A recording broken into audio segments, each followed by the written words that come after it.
अवधूत चिंतन श्री गुरुदेव दत्त श्री स्वामी समर्थ। नमस्कार, तुम्हा सर्वांचं आपल्या स्वामी शक्ती या चॅनल मध्ये मनापासून स्वागत आहे। भक्तांनो, बघाच गुरुवार म्हटला की सगळ्या स्वामी भक्तांच्या आवडीचा दिवस, कारण हा आहे आपला गुरूंचा दिवस। गुरुवारचा दिवस हा गुरुबळ मजबूत करण्यासाठी, आपली आर्थिक प्रगती होण्यासाठी, घरात पैसा चहूबाजूने वाढण्यासाठी आणि आपल्या इच्छित मनोकामना पूर्ण करण्यासाठी गुरुवारचा दिवस हा अत्यंत महत्त्वाचा मानला जातो। बघा, गुरुवारचा दिवस हा श्री स्वामी समर्थ महाराजांसाठी समर्पित आहे, तसाच गुरुवारचा दिवस हा भगवान श्रीहरी विष्णूंसाठी समर्पित आहे। त्यामुळे या दिवशी माता लक्ष्मीचं व्रत धरलं जातं। हा दिवस आपल्या घरामध्ये ऐश्वर्याची म्हणजे संपत्तीची प्राप्ती करण्यासाठी अत्यंत महत्त्वाचा मानला जातो।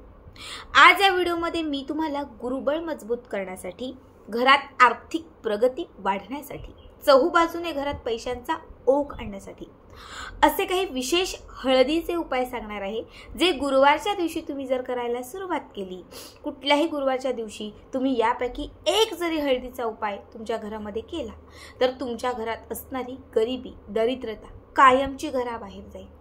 घरामध्ये असणारा 18 विश्व दारिद्र्य जे म्हणतो ते संपून जाईल, आणि जेव्हा गरिबी दरिद्रता संपून जाईल तेव्हा नक्कीच घरामध्ये लक्ष्मी स्वतः चालत येईल, पैसा येत जाईल, आलेला पैसा टिकत जाईल, आणि सगळ्यात महत्त्वाची गोष्ट म्हणजे घरात नेहमी पैसा खेळता राहील। बऱ्याच वेळा बघा होतं की घरामध्ये एखादा व्यवसाय असतो, दुकान असतं, म्हणजे कुठला तरी व्यवसाय आपण करतो, त्यातून बऱ्याच वेळा पैसा येतो पण तो टिकत नाही, पैशाला पुरवठाच नसतो। तर बऱ्याच वेळा व्यवसाय उद्योग असतो पण त्यामध्ये ना हवा तसा नफा मिळत नसतो, म्हणजे पैसा रुसलेला असतो। असा पैसा आपल्या घरात खेळता राहण्यासाठी, पैसा टिकण्यासाठी हे खूप महत्त्वाचे उपाय आहेत। सगळ्यात पहिला उपाय तुम्हाला मी सांगेल तो गुरुबळ मजबूत करण्यासाठी। जेव्हा गुरुबळ मजबूत असतं तेव्हा आर्थिक स्थैर्यता व्यवस्थित असते। जेव्हा गुरुबळ मजबूत असतं तेव्हा आजारपण किंवा कुठल्याही बाधा, इडापिडा घरात कधी येत नाही, ज्यामुळे घरातील वातावरण प्रसन्न राहतं। म्हणून पहिला उपाय तुम्हाला गुरुबळ मजबूत करण्यासाठी करायचा आहे। कुठल्याही गुरुवारच्या दिवशी सकाळ, दुपार, संध्याकाळ तुम्ही जेव्हा जेव्हा स्नान कराल, अंघोळ कराल, त्या अंघोळीच्या पाण्यात चिमूटभर हळद घालायची, शिवाय थोडीशी हळद आपल्या स्वतःच्या शरीराला लावायची आणि आपल्या गुरूंचं स्मरण करायचं, नंतर स्नान करायचं। प्रत्येक गुरुवारच्या दिवशी जर तुम्ही हळदयुक्त पाण्याने स्नान केलं, हळद अंगाला लावली आणि अंघोळ केल्यानंतर एक टिक्का हळदीचा कपाळाला आणि मानेच्या इथे लावला तर तुमचा गुरुबळ जो आहे ना हा मजबूत होईल, आणि जेव्हा गुरुबळ मजबूत होईल तेव्हा आजारपण दूर होईल, पैसा वाढत जाईल, तुमची इच्छित मनोकामना जी काही असेल ती गुरूंच्या पाठिंब्यामुळे तुमची प्रत्येक इच्छा ही तुमच्या पॉझिटिव्हिटी सगळं पूर्ण होत जाईल। आता दुसरा उपाय कर्जमुक्तीसाठी। आपल्यापैकी असंख्य लोक असे आहेत की ज्यांच्या आयुष्यात कर्ज आहे, बऱ्याच वेळा प्रयत्न करतो कर्ज फिटण्यासाठी, कर्ज संपण्यासाठी, पण असं होतं की एक कर्ज फिटण्यासाठी दुसरंच कर्ज घ्यावं लागतं, कर्जच फिटत नाही, कर्ज संपतच नाही। असं न फिटणारं कर्ज संपण्यासाठी हा दुसरा उपाय। यासाठी काय करायचं आहे आपल्याला, गुरुवारच्या दिवशी संध्याकाळी एक वाटीभर हळद घ्यायची, 7 बेलाची पानं घ्यायची। बघा, कुठल्याही गुरुवारच्या दिवशी वाटीभर हळद, 7 बेलाची पानं आणि कुठल्याही बेलाच्या झाडाजवळ जायचं, जिथे बेलाचं झाड असेल अशा ठिकाणी। बेलाच्या झाडाजवळ जाऊन सगळ्यात पहिले 7 जी बेलाची पानं आपण घेतलेली आहेत त्या प्रत्येक पानावरती 3 याचं एक पान असतं, 3 याचं एक पान असतं, त्या प्रत्येक पानावरती तुम्हाला तुमचं जे काही कर्ज असेल ते कर्ज लिहायचं आहे। आता कर्ज आठवत नसेल, नक्की कसं लिहू कळत नसेल तर तुम्ही फक्त कर्ज कर्ज कर्ज कर्ज लिहिलं तरीही चालेल।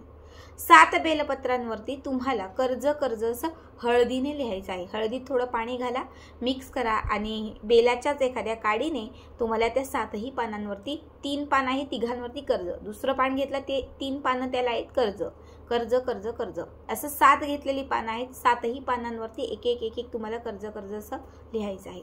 आणि ही 7ही पानं बेलाचं जे झाड आहे त्या बेलाच्या झाडाच्या मातीत दाबायचे। ठीक आहे, बेलाच्या झाडाच्या मातीत कर्ज लिहिलेली ही 7ही पानं दाबल्यानंतर तुम्हाला त्याच बेलपत्राच्या वरती वाटीभर घेऊन गेलेली हळद अर्पण करायची आहे। बेलाच्या झाडाला वाटीभर हळद अर्पण करून त्या हळदीवरती तुम्हाला कणकेचा दिवा लावायचा आहे, कणकेचा दिवा. आणि कणकेचा दिवा लावल्यानंतर तिथे बसून तुम्हाला वाल्गासूत्र जे आहे हे म्हणायचं आहे. तुम्हाला जर वाल्गासूत्र जर म्हणता येत नसेल तर अशा वेळेस तुम्ही कर्जमुक्तीसाठी सर्वात महत्त्वाची जी प्रार्थना आहे ती म्हणजे कनकधारा स्तोत्र, जी आर्थिक प्रगती होण्यासाठी, लक्ष्मीला प्रसन्न करण्यासाठी आणि कर्जातून मुक्तता होण्यासाठी खूप महत्त्वाची असते. ही तुम्ही प्रार्थना करू शकता. तिथे बसून तुम्ही कनकधारा स्तोत्र जे आहे त्याचं पठण करू शकता. बघा, हा उपाय जर तुम्ही 4 गुरुवार केला, किती 4 गुरुवार, 4 गुरुवारी जर तुम्ही हा उपाय करायला म्हणजे पहिल्या गुरुवारपासून 4 गुरुवार कुठल्याही गुरुवारमध्ये खंड न पडू देता जर तुम्ही करायला सुरुवात केली ना, कितीही मोठं कर्ज असेल तर ते कर्ज तुमचं फिटत जाईल. कमीत कमी तुमच्याकडे इतका तरी पैसा येईल की तुम्ही ते जे काही कर्ज असाल ते कर्जाचा हप्ता तरी तुम्ही फेडू शकाल. यानंतरचा तिसरा उपाय हा आर्थिक प्रगतीसाठी, घरामध्ये धन आणण्यासाठी, पैसा वाढण्यासाठी, पैसा टिकण्यासाठी. गुरुवारच्या दिवशी संध्याकाळी 6 ते 6:30 किंवा 6 ते रात्री 9च्या आत या दरम्यान हा उपाय आपल्याला करायचा आहे. काय करायचं, थोडंसं कणिक, तांदळाचं पीठ आणि त्याच्यामध्ये थोडीशी हळद, पिवळी आपली जी हळद असते पूजेची किंवा जी तुम्ही बनवलेली आहे घरी खाण्यासाठी ती घेतली तरीही चालेल, फक्त हळद असावी. हळद आणि कणिक दोनही गोष्टी तुम्हाला एकत्रित मिक्स करायच्या, थोडं पाणी घालून, आणि त्याचा एक दिवा बनवायचा आहे, चौमुखी एक दिवा. आता काय करायचं, आपलं जे देवघर आहे, जिथे माता लक्ष्मीची मूर्ती किंवा फोटो असेल त्याच्या समोर एक वाटी ठेवायची, एक प्लेट ठेवायची. त्या प्लेटमध्ये सगळ्यात आधी तुम्हाला थोडे तांदूळ, पांढरे तांदूळ ठेवायचे आणि पांढऱ्या तांदळाच्या वरती तुम्हाला 21 हळकुंड ठेवायची. किती? 21 हळदीची कुडी. 21 हळकुंडांच्या वरती चौमुखी बनवलेला हा जो छान दिवा आहे हा दिवा ठेवायचा. दिव्यात तूप घालायचं, तेल नाही, दिव्यात तूप घालायचं. 4ही वाती प्रज्वलित करायच्या. दिव्याला हळदी कुंकू अर्पण करायचं, अक्षदा अर्पण करायच्या. सगळ्यात आधी त्या हळदीच्या दिव्याची पूजा करायची आणि त्याच्यानंतर त्या दिव्यामध्ये मोजून 21 लवंगा घालायच्या. प्रत्येक वेळी लवंग घालत असताना लक्ष्मीला आर्थिक प्रगती होण्यासाठी, पैशांच्या वाट्या खुल्या होण्यासाठी प्रार्थना करायची. आणि त्यासोबत 21ही वेळा माता लक्ष्मीचा श्रीम ब्रीजी हा चमत्कारिक मंत्र म्हणायचा, श्रीम ब्रीजी. ठीक आहे. इतकं करून झाल्यानंतर गुरुवारच्या दिवशी रात्रभर हा दिवा पेटता ठेवायचा. शुक्रवारच्या दिवशी सकाळी उठलात, अंघोळ वगैरे झाली की त्याच्यानंतर हा चौमुखी दिवा तिथून उचलायचा. त्या दिव्यात घातलेल्या 21च्या 21 लवंगा ज्या आहेत ह्या स्वच्छ धुवून, म्हणजे पाणी वगैरे घाला, तेलामध्ये असल्यामुळे ते तेलकट होतील, थोडं पाणी घाला, थोड्याशा धुवून घ्या आणि 21ही लवंगा कुठेही आजूबाजूला लक्ष्मीचं मंदिर असेल तिथे घेऊन जा आणि लक्ष्मीच्या चरणांना किंवा तिथे लक्ष्मीच्या मंदिराच्या पहिल्या पायरीवरती 21ही लवंगा सोडून आपल्या घरी या. शिवाय तो जो कणकेचा दिवा आहे हा कुठेही जर गोमाता असेल तर गोमातेला खाऊ घाला किंवा मोठं एखादं झाड असेल जिथे मुंग्यांची वारूळ असेल तिथे तुम्ही ठेवू शकता. त्यासोबत त्या दिव्याच्या खाली ठेवलेले तांदूळ आणि हळकुंड ही पशुपक्ष्यांना खाऊ घालू शकता. आणि 21 हळदीचे जे कुडे, हळकुंड जे 21 आहेत हे तुम्ही पिवळ्या रंगाच्या कापडामध्ये घट्ट बांधून तुमच्या जवळ ठेवू शकता.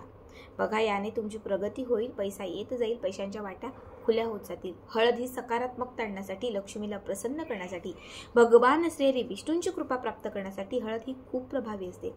जसे तुम्ही हे हळदीचे उपाय करायला सुरुवात कराल, तुम्हाला अनुभव यायला सुरुवात होईल, लाभ व्हायला सुरुवात होईल, आर्थिक प्रगती होऊन तुमची दरिद्रता आणि गरिबी कुठेतरी कमी होईल. खूप साधे सोपे उपाय सांगितलेत, नक्की करा.